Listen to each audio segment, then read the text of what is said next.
bahwa saya dalam menjalankan tugas jabatan akan menjunjung tinggi etika jabatan, bekerja dengan sebaik-baiknya, dengan penuh rasa tanggung jawab.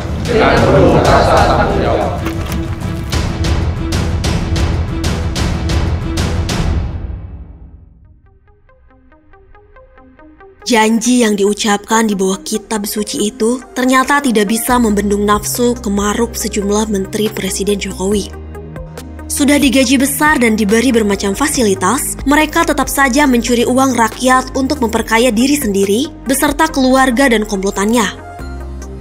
Kasus Syahrul Yassin Limpo adalah salah satu contohnya. Politikus Nasdem itu tengah berurusan dengan hukum lantaran diduga mengasak uang negara saat menjabat Menteri Pertanian. Ia didakwa memeras anak buahnya di Kementerian Pertanian yang nominalnya mencapai 44,5 miliar rupiah. Selain digunakan untuk kepentingan pribadi, uang hasil jarahannya itu mengalir ke keluarga hingga partai politik dan penyanyi dangdut. Jaksa Penuntut Umum Komisi Pemberantasan Korupsi membeberkan aliran dana korupsi Syahrul Yassin Limpo diantaranya digunakan untuk umroh, kurban, memberi THR kepada 5 pimpinan Komisi 4 DPR RI, membeli mobil untuk anaknya, sawer penyanyi dangdut, dan membeli durian Musang King yang totalnya mencapai ratusan juta rupiah. Lantaran terjerat kasus hukum, Syahrul Yassin Limpo mengundurkan diri sebagai Menteri Pertanian. Karir politiknya yang sudah dibangun selama puluhan tahun berantakan dalam sekejap waktu karena mengingkari janji yang diucapkannya di bawah kitab suci. Kasus Syahrul Yassin Limpo ini menambah daftar panjang komplotan bangsa di lingkaran Jokowi yang hampir 10 tahun menakodai Indonesia. Sebelumnya ada Idrus Marham dan menteri lainnya yang berurusan dengan hukum.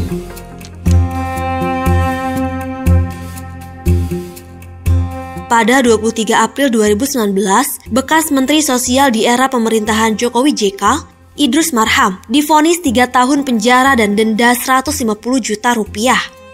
Vonis itu lebih ringan dari tuntutan jaksa, yakni 5 tahun penjara dan denda 300 juta rupiah. KPK lantas mengajukan banding ke Pengadilan Tinggi DKI Jakarta dan dikabulkan. Hukuman Idrus Marham diperberat menjadi 5 tahun penjara.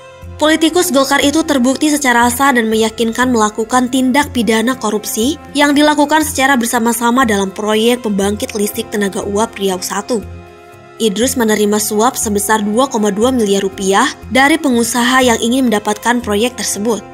Tak terima dengan vonis tersebut, Idrus Marham mengajukan kasasi ke Mahkamah Agung dan dikabulkan. Hukumannya dikurangi menjadi 2 tahun dan denda 50 juta rupiah, subsidiar 3 bulan kurungan. Pada 11 September 2020, bekas Sekretaris Jenderal Partai Golkar itu keluar bebas dari Lapas 1 Cipinang. Tak lama setelah Idrus Marham divonis penjara, Imam Nahrawi yang menjabat Menteri Pemuda dan Olahraga ditetapkan tersangka pada 18 September 2019. Komisi Pemberantasan Korupsi meyakini Imam terlibat dalam suap dana hibah Komite Olahraga Nasional Indonesia dengan menerima suap 11,5 miliar rupiah dan gratifikasi 8,64 miliar rupiah. Pada 29 Juni 2020, Pengadilan Tindak Pidana Korupsi Jakarta Pusat menjatuhkan hukuman 7 tahun penjara dan denda 400 juta rupiah subsidiar 3 bulan kurungan. Vonis itu lebih ringan dari tuntutan Jaksa Penuntut Umum KPK, yakni 10 tahun penjara dan denda 500 juta rupiah subsidiar 6 bulan kurungan penjara. Selain divonis 7 tahun penjara, hakim juga menjatuhkan pidana tambahan berupa pembayaran uang pengganti sebesar 18,1 miliar rupiah dan mencabut hak untuk dipilih menempati jabatan publik selama 4 tahun setelah keluar dari penjara. Baru setahun menjabat Menteri Kelautan dan Perikanan di pemerintahan Jokowi Ma'ruf, Edi Prabowo terjerat kasus hukum.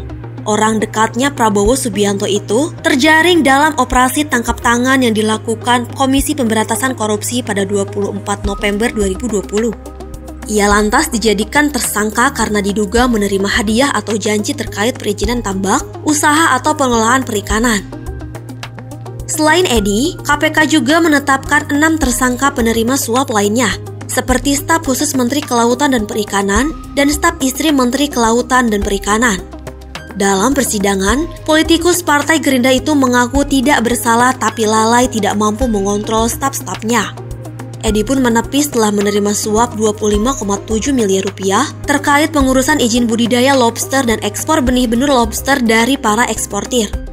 Namun, pada 15 Juli 2021, hakim tetap menilainya bersalah dan menjatuhkan vonis 5 tahun penjara dan denda 400 juta rupiah subsidi 6 bulan kurungan. Ia juga harus membayar uang pengganti sebesar 9,6 miliar rupiah dan mencabut hak politiknya selama 3 tahun terhitung sejak selesai menjalani masa pidana pokok.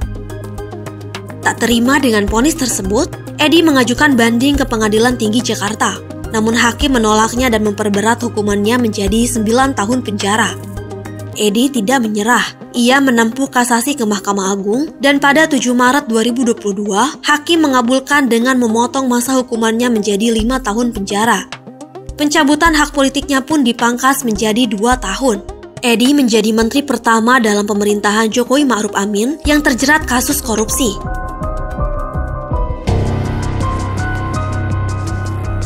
Menteri selanjutnya adalah Juliari Batubara, Menteri Sosial, yang ditetapkan sebagai tersangka pada 6 Desember 2020. Jaraknya kurang dari 1 bulan dengan Edi Prabowo yang terjaring operasi tangkap tangan Komisi Pemberantasan Korupsi pada 24 November 2020.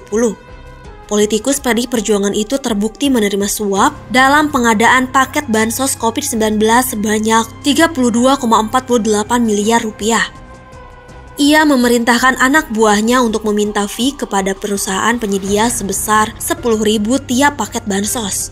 Pada 23 Agustus 2021, Majelis Hakim Pengadilan Tindak Pidana Korupsi Jakarta menghukum Juliari Batubara 12 tahun penjara plus denda 500 juta rupiah. Ia pun harus membayar uang pengganti sebesar 14,59 miliar rupiah dan hak politiknya dicabut selama 4 tahun. Menteri lain yang berkomplot menggasak proyek negara adalah Johnny G. Plate, Menteri Komunikasi dan Informatika yang merupakan politikus Nasdem. Selain Johnny, ada 15 orang pejabat yang terlibat dalam kong-kali-kong proyek BTS 4G yang merugikan negara hingga 8 triliun rupiah. Pada 8 November 2023, Pengadilan Tindak Pidana Korupsi Jakarta memvonis Johnny 15 tahun penjara dan denda 1 miliar rupiah. Majelis Hakim menegaskan ia terbukti bersalah melakukan tindak pidana korupsi secara bersama-sama. Selain Johnny, sejumlah pejabat teras di beberapa perusahaan telah divonis bersalah dan sebagiannya masih berproses di pengadilan. Salah satunya adalah Ahsanul Kossasi, anggota Badan Pemeriksaan Keuangan Republik Indonesia itu, dituntut 5 tahun penjara karena disebut menerima 40 miliar rupiah dalam kasus BTS 4G.